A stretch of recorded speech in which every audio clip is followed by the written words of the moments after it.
Yeah, we're live now. Okay, great. All right, awesome. Well, super excited just to have everybody joining us. Just in about 45 seconds, we're going to come on camera. We're getting ready to come back for the Greater Everyday podcast. Wherever you are, if you're checking us out on Facebook right now, or if you're listening to this afterwards and you're listening to the podcast, we're just really grateful for all the love, all the encouragement that we've received as we've gotten this podcast started. We started this podcast right when the lockdown started back in March of 2020, which seems like 20 years ago.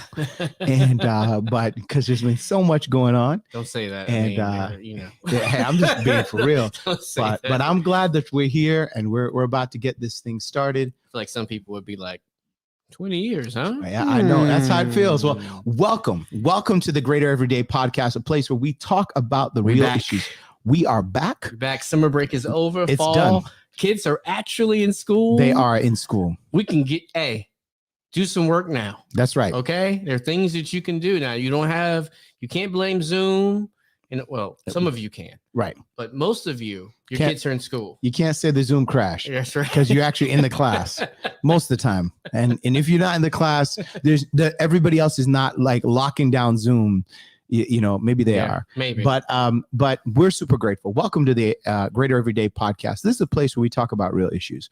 We don't mince words. We don't demonize anyone. And we also don't deify anyone. We know there's only one God and everybody else is just people. And so we just try to deal with things as they are. We're really excited as we come back into the fall of 2021. Yeah. And we got a lot to talk about. My name is Will Archer, and I'm in the studio at Foundation Studio with my brother. I'm Anton. Welcome back, bro. Hey, bro. So how was your vacation? It was incredible. Yeah. The truth is, I've been working from back when I was in high school. And but honestly, not since I was 17 years old. That was the last kind of summer vacation that I really took. Mm-hmm. Since then, I'm just a grinder. So I've just been grinding. And my wife wore me down a couple years ago and started getting me to go on like 7-day vacations. I've gone once on I'll go on different service retreats where I'll be gone for like 10 days, but we've never taken more than 7 days off. And we're able to take a few weeks off to gather ourselves, with a lot of consultation from our elders and lots of great people that we trust, that we should take some time to kind of have a extended vacation, a little bit of mini sabbatical. Yeah. And honestly, it took me a couple weeks. It did. It took me a couple weeks to even recognize that I need to just chill. But you did it big. You changed your number. I did. Well, I didn't mean to change my number. I know. So, I was just like, wow. Yeah, I changed from one carrier to the next. He's taking this serious. And they did not port my number over. And so I was like, really? Yeah. And so, but it was they cool. Mad at you for leaving? No, maybe. But it's all good. Like, I was like, I'm not even stressing that because, I've had my New York number forever. Right. 15, 20 years. And so I was like, man, it's time to get a DC number, time to get a DMV number. Yeah. So I got a local number. And so if you've been trying to reach me on my New York number, I'm sorry. I'm not going to lie. I texted a lot. Yeah. And I'm like, why is he not writing? I mean, I know he's on sabbatical, but this brother can at least, Yeah, he changed his number. Yeah, I'm sorry. So I had to go find, because you send the mass text. I did. I had to go find that. And I'm like, I got to change it over in here. And yeah. So my bad. Yeah, it's all good. My bad. It's all and good. So I've had a couple people mad at me, like, what happened, man? you don't call nobody back. And I'm like, that's because I didn't get your call, man. So, that's somebody in the Bronx's number now. I know. Yeah, I know. I feel bad for that person. They're like, man, well, these people calling me, complaining. What's going on with the church? I just got this new number, and all of a sudden, all these Christians are calling me. Hey, man. Hey, you never know how God might work through that, man. Right. So, but yeah, super grateful just to be back. Honestly, I learned a lot of lessons going through that time of rest. I didn't realize how tired I was. And I definitely would strongly encourage people to take some time to really gather themselves. And I just didn't realize how tired I was. And I didn't realize how that impacted my vision and my perspective. And so I'm super grateful. I feel much clearer than I've felt in 20 years. And just super, super thankful about where the Spirit's leading us and really calling us to be. And as you know, our son, went off to college Right. this fall. So he's, moved out, is a grown man doing his thing. And so it's a thing, bro. So our house is different. We have food now. We ain't had food before.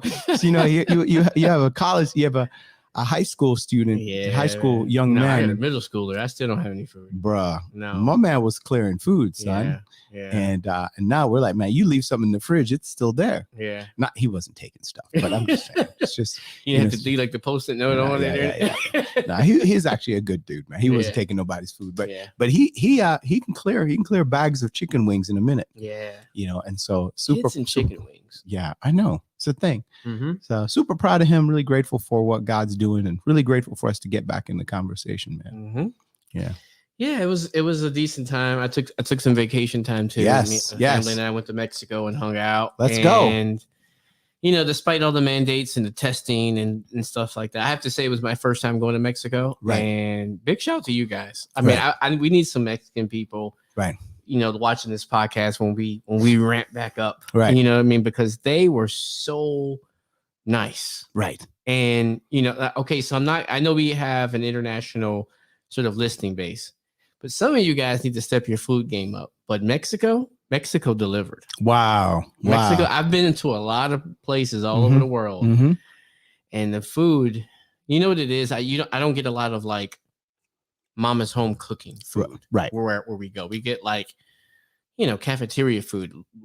Right. Maybe in that zone. You know what I mean? Sure. But this food, we went to like a lot of local restaurants and stuff. Right. While we were taking excursions, and we were able to have like a lot of local cuisine, local tacos and like local pork, local beef, local chicken, and stew and rice and beans. And I'm like, she was like ready to like let's move to Mexico. Hand her passport in. I'm like, oh man. Well, no. I like y'all. Right. It's a nice place to visit. Right. But I wouldn't want to live there. Right. So no, I mean, hey, it is. But you never know. Don't say never. No, listen. I don't. As much as I like guns, I don't like people like driving around like on the back of trucks with them. Though. Sure. That's no. Right. It's a little bit unnerving. Sure. You know, I mean, I have some and things like that. And right. Lots of people, but to see people just riding around like, hey, looking like there's an incident when it's just like your normal uniform. Right. No. I'm okay in that. Right. So, and they didn't seem to like them either. Right. They were kind of warned. It's like, hey, make sure you always drive a taxi. Right. It's like, why? It was like, no, because if you drive a regular car, they're gonna, something's gonna happen. Right. So I said, okay, well, hey, good looking out. I appreciate you. Good looking out. Yeah. So, but yeah, it was a great time. Right. Our longest vacation that we've ever taken. Right. A chance for us to just reflect, like you said. I didn't take any. I took a phone. I took a camera. Right. And I just documented, and it was a great time. And it's been great since we came back. Thank God we didn't get corona or anything like that. Good. So, yeah, it was a great time, and I'm happy to be back and re-energized. I'm so happy the kids are in school. It's weird, but I feel like I'm sinning if I say that. No. Hey, I think we all need a move back to this new normal, and the world will never be what it was. But I think, a sense of stability, consistency, and normalcy is really important. Yeah. And I think that's a big part of what we're really trying to learn. Yeah. As a church and as a community, and we definitely appreciate everyone engaging and stepping up and really giving their hearts. But that's what we're learning. So we're learning how to, as a family, I know your family's doing the same thing, and we're really trying to foster this environment in our church family and in our church community, is just to slow down. We went through our calendar and we just cleared stuff out of our calendar so that we can simplify our calendar. We are encouraging all of our small groups to really become small groups. Some of our small groups have become bigger groups. And so, and through the pandemic, a group that used to be 10 people swole to like 20 people, and so I've had a couple texts to say, hey, when you start texting, I'm like, we might not, but not during this one, but maybe next week we'll because I think people want to continue that discussion. Yes. That you guys have had the past couple Wednesdays. Right.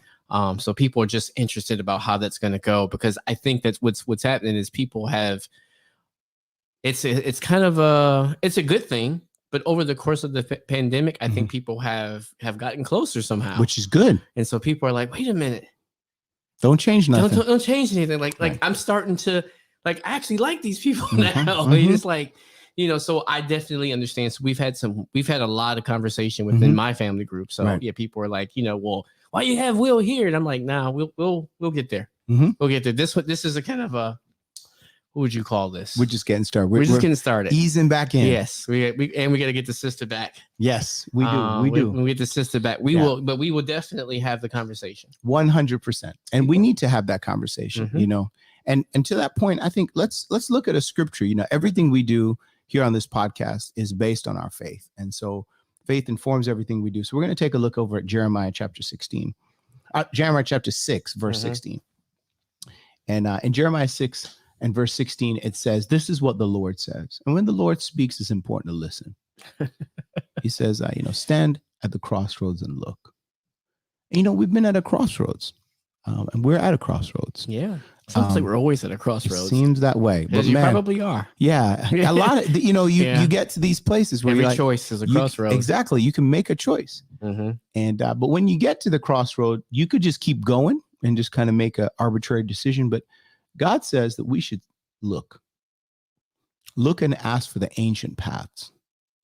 Ask where the good way is and walk in it, and you will find rest for your souls. But you said, we will not walk in it. We're not going to do it that way. We're going to do it our own way.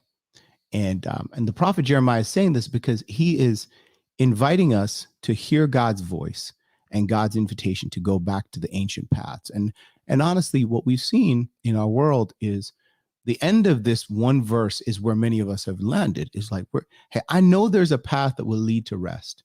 I know there's a good way, but I'm going to figure it out on my own. Yeah. Jeremiah is so interesting because it's full of like, it's like, what do you think that people will do? But it's written so interestingly because it's not just like a person prophesying. Like this is what but in Jeremiah, it's a lot of, but this is what you guys actually did. This is what you guys didn't believe. I said it. You guys did something totally different. And it's like, this is so like right now, the present. Like somebody will say something, and it's like, no, but this is what you guys did. I said this. And this is a prophet. Somebody's in the Bible, but now just an elected official say something. And it's like, let's get together, everybody. Let's do the opposite of that. Right. It's like, man. And we live in this world where at the crossroads, first off, people get to the crossroads and they don't look. You got to look before you make a crossing, because that's how you get hit. Look where you're going, man. It's like one of the first rules you learn as a kid when you go by yourself. Hey, look both ways. Look both ways before you cross the street. Right. But what do you do when your kid goes out? They just walk right out. Walk right out there, and you don't look. And here, honestly, I think that was one of the great insights that we are taking away from our time of reflection is you got to stop and look. And I do think we're at a crossroads. Many of us, myself included, thought, all right, this pandemic is happening in March of 2020. We've got to figure out how to really settle in and learn for the next couple of months how to adjust until things kind of level out. I think there are only a small percentage of us that would have thought this would have extended as long as it has. And it's forever kind of changed our culture. Right. This week is a really profound week, even for us to have this conversation, because 20 years ago, 9/11 happened. Yeah. And that profoundly changed our culture. And, all of us can remember where we were that day. I was in a staff meeting, when I heard the details about it. I was on my way to the staff meeting when this tragedy was happening. And it changed. Like, I was like, this is unbelievable. Like, what in the world? And where were you? I was in Atlanta, Georgia. I was thinking you're still in Atlanta. I was in Atlanta. We'd just gone into the ministry 3 years prior. And it changed everything about our world and even our thinking. And we spent 20 years now in a war in Afghanistan as a result of it. That's just come to an end, and a bit of a befuddling kind of end. Yeah. And our communities are now having to deal with the reality of the fact that, we have people that are coming from Afghanistan that are coming here to find a new life, people that have, fought alongside us, people that have been translators, their family members. And how do we make sense of all that? How do we treat strangers, and not just strangers coming from Afghanistan, but strangers coming from other places? How do we make sense of what's going on with the rise of domestic terrorism, which is something that many people have kind of taken their eyes off? How do we deal with the pandemic and the polarization that's happening in the world? And the truth is, you can react. And a lot of people are doing that. Like, they're reacting. And you can demonize. You can say, man, these people are wrong and I'm right. Right. Or you can deify and say, this person is the one that's going to fix it. And I'm the person that's going to fix it. You can swing a lot of different ways. What the prophet is saying is, hey, when you're at a turning point, and I think we are coming into the end of 2021, going into 2022, stop and look and ask, what's the ancient way? And, as we look at scripture, it's amazing. You look over at, God's invitation in Genesis, you look at Abraham's response to God in Genesis, and you follow the through line throughout the scriptures. And there's a consistent theme that honestly I didn't pick up on. And it's this theme of hospitality. Mm-hmm. It's this invitation that in a world of hostility, God invites us to be hospitable to people that are strangers, hospitable to each other, to really be family, and to break bread with each other, to really get to know people. And what we found is, the ancient way is the way of invitation, that for the believer, welcome is our weapon. The scriptures talk about, man, we shouldn't wage war as the world does. Right. But what should you wage war with? So should you use the Bible then to like tear people down? And the Bible should cause you to reflect on your own self and actually build people up. It should cause you to reflect on your own self and build bridges. Because when you have everything you need, you have a choice. You either build a longer table or a higher fence. Right. And a lot of folks are fencing up. They're like, man, look, you stay over there. I'm staying here. I'm only going to be in this circle with the people that agree with me. And that is just opposite to the Christian response. We're actually supposed to make more room for more people in our lives. But it means, really backing up and saying, well, what did Jesus do? Yeah. Well, you mentioned it, was it maybe 2 or 3 weeks ago when you first started talking about hospitality, where you have people who just go away. You know what I mean? And I find myself in that category sometimes, because it's not like I'm not into deifying anyone or demonizing anyone. I just kind of like, okay, if that's the choice you make, you do, you. That's good for you. Right. Right. But it's like, if you don't get into one of those camps, right, like where you're just like them, because you don't want to demonize them. Right. I'm like, no, I'm just not, that's just not my thing. That's, and maybe it's me, like you said, the new normal. Maybe that's me sticking to the, maybe trying to grab the old normal and just be like, hey, none of this stuff was really my business. Just like 2 years ago, like all these things that we're talking about right now, none of this stuff was my business. I liked it that way. Right. You know what I mean? Like, what I did was cool, and what you do is also cool. Right. But it's like, and so I feel myself kind of like watching things happen around me. And I'm like, that's like my first reaction is to say, I don't want to be involved with this. Right. You know what I mean? Like, we've made a decision. What that is our business. But just sitting back and unfolding, watching this war happen between kind of two factions is just kind of sad. It is very sad. Really sad. It's super depressing, and it can be really exhausting. Yeah. And so it's interesting. And it's interjecting itself into everything. Into churches, into communities, into schools, into you pick the most mundane thing that you could pick. Going to grocery store. Go to Home Depot. Exactly. Whatever. And a kid's birthday party. It's become everything. Yeah. And the truth is, it's because the world's jacked up. We're all jacked up people trying to make sense in the world. And the truth is, you can pick one of three choices. You can say, man, I'm just going to divorce myself from all this. I'm just going to get out, and I'm going to choose a monastic living. I'm going to withdraw, Or you can say, man, I'm just going to attack. Like, I'm going to be on the offensive. Or you can choose the crazy path, which is the one Jeremiah is saying, which is, you can say, no, I'm going to be in the middle of this, but I'm not going to follow the modern or postmodern solution. Mm-hmm. I'm going to go back to the ancient way. I'm going to go back to responding the way Abraham did when he saw the three men that were there, the three figures that were there, the Lord and two others. And I'm going to say, how can I give you my best? Can I care for you? Can I offer you something to eat? Can I welcome you in? I'm going to do what the guys did, what maybe guys, or maybe it's a brother and a sister. Some people think it was a couple, Cleopas and another disciple,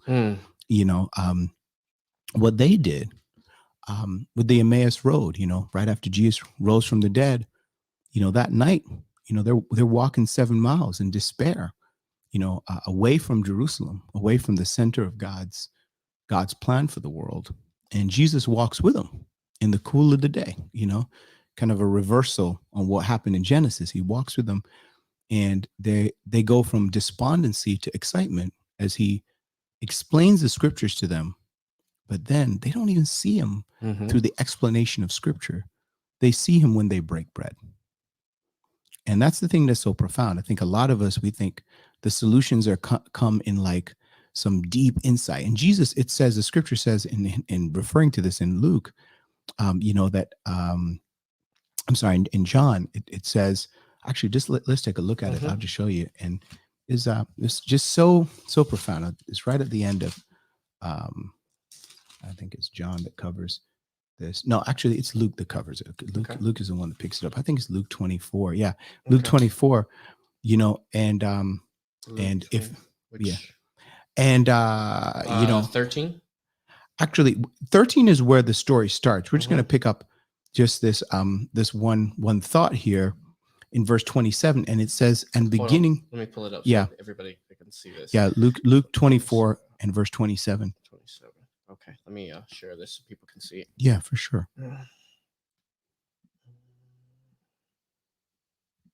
And if you're joining us, if you're listening on the podcast, you can't see this, but we're going to be reading from Luke 24 and verse 27. And what it says is, and beginning with Moses and all the prophets, he explained to them what was said in all the scriptures concerning himself. So Jesus broke down the whole Bible, and they still didn't understand. Now think about this. This is Jesus explaining the whole Bible. Some of us, people, go to seminary, they get a master's, they get a doctorate. Some people have been reading the Bible their whole lives. And you think, is the answer in knowledge?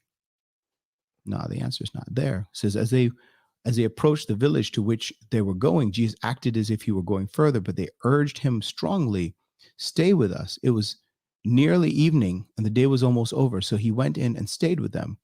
And when he was at the table with them, he took bread, gave thanks and broke it, and began to give it to them.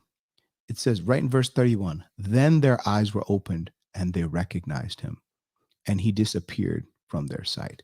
So they didn't see until he broke bread.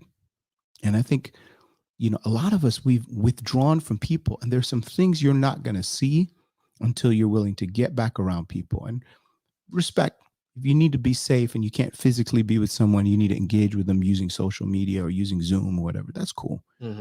But as much as possible, find safe people that you feel great about being able to meet with, and break some bread, man.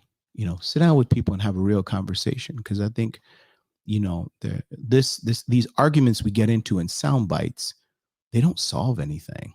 And I think that one thing that people have kind of forgotten over the past year, sometimes the best conversations are with people who might not necessarily agree with you. Boom. How are you going to learn anything different if you just be around people that agree with what you think? Echo chamber. Yeah, I just want somebody to support my idea. Yeah. And or to acquiesce that I'm smarter than they are. And the truth is, we all got a lot to learn.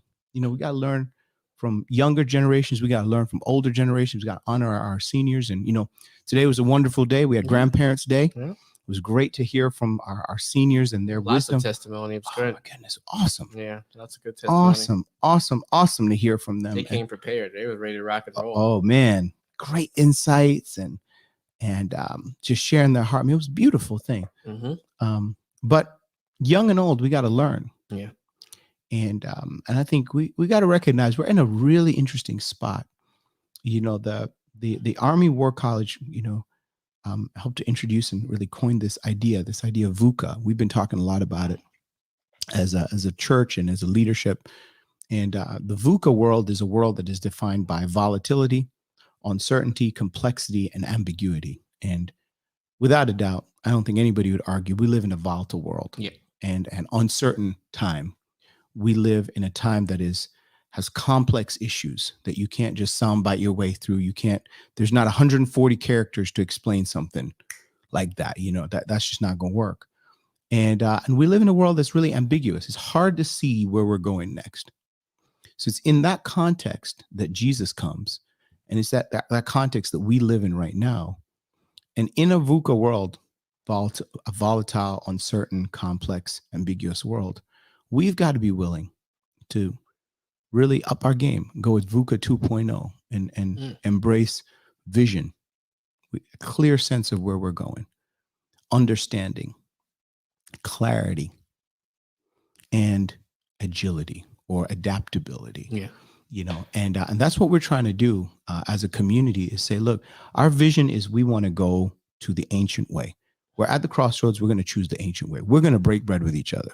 We're going to get in each other's lives. We're going to get small, get close, get real. That's our vision, you know, and we pray that pursuing that vision will help us to understand each other and give us the clarity and the adaptability that we need to rise to the moment. And the truth is, that's what we need. We need that in our world today.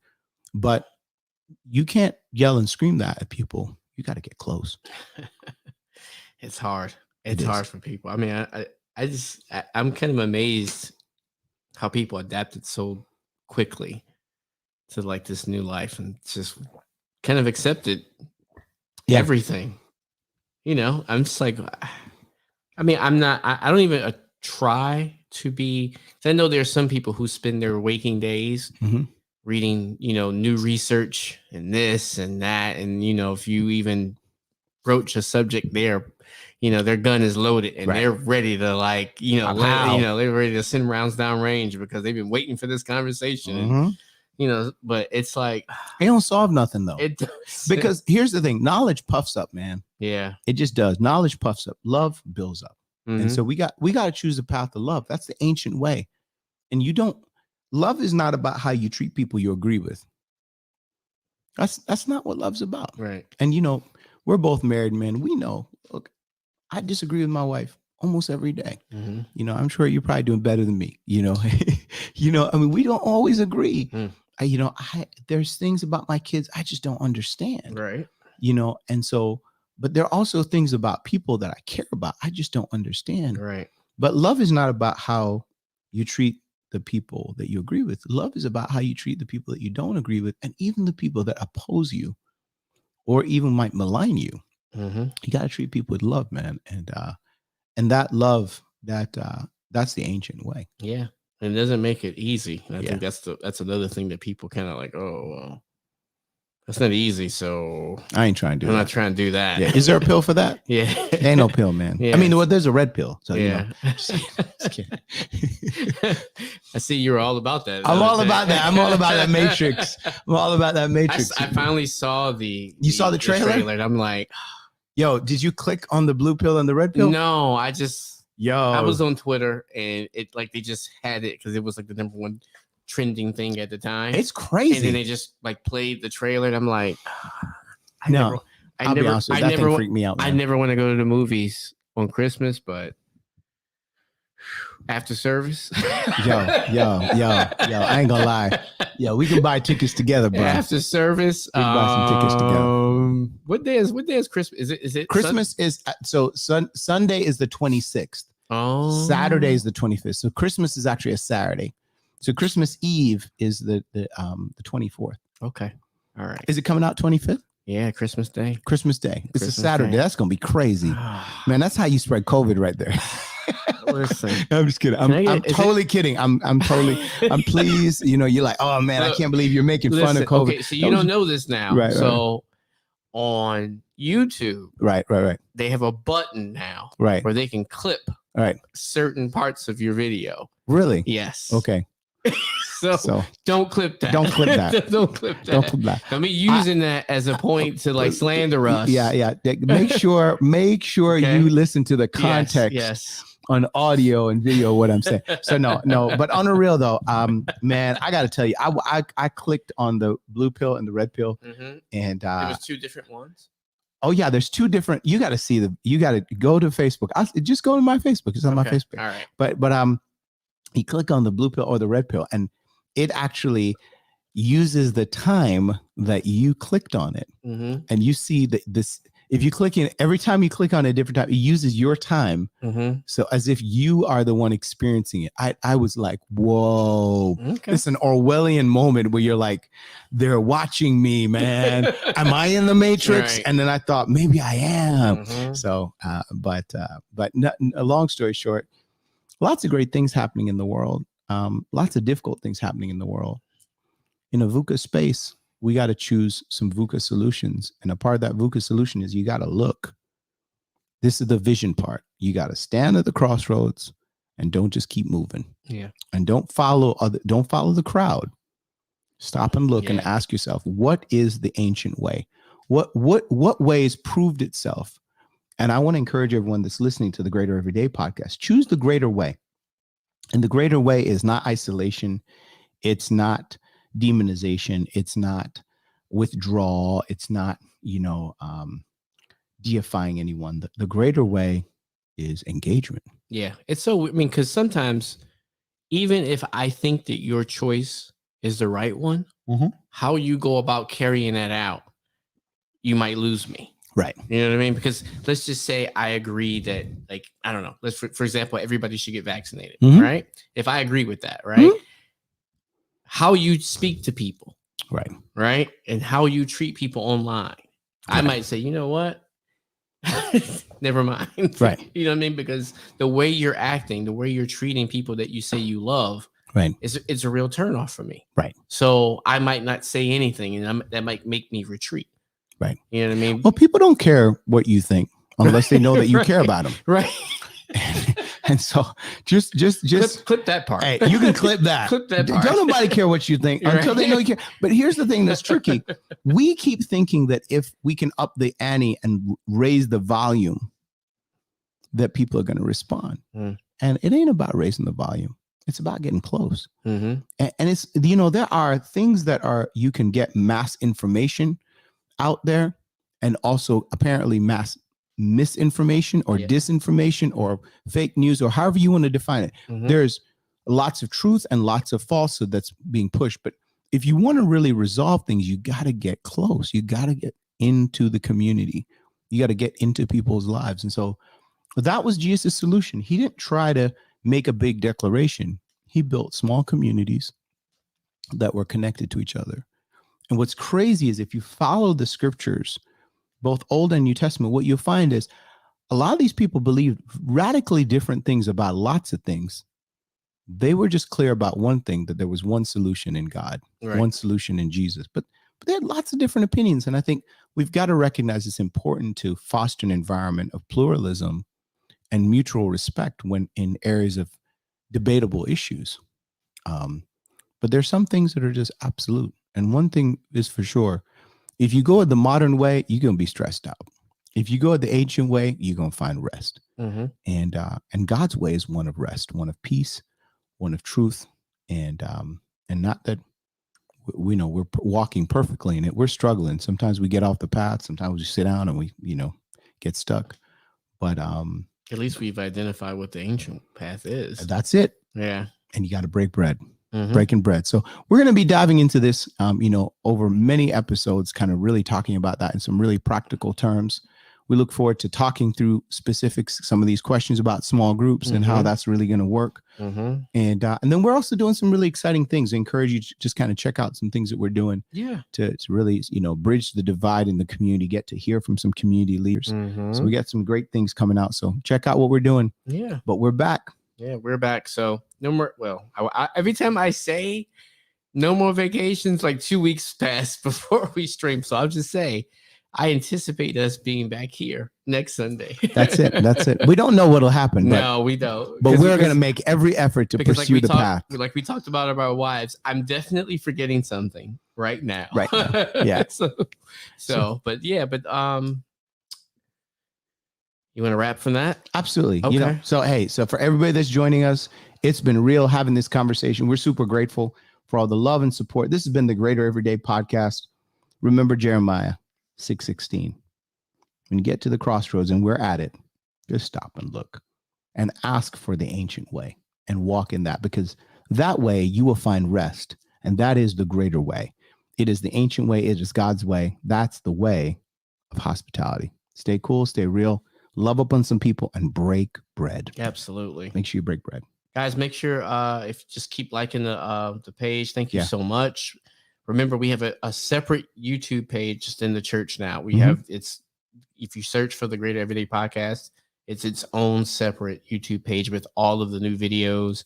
And then also like this always been Tuesday mornings when you wake up, the podcast, the audio version will be online. And stay tuned for all new stuff. We're going to have all new guests. Bam. The sister's going to be here at some point. You know it. She'll be here. And that's it. We're out of here. All right. Sorry about the short one, but we just wanted to let you guys know that we're back. Yeah. And we're not going anywhere. And we're going to keep this thing going just because, I'm not going to say anything about the pandemic or anything like that, but just because people have gone back to school and people have gone back to work, we're not ending. We're still here. We're going to be here. Keep it going. We're trying to stay on that path. See you guys later. Take care. All right. Peace.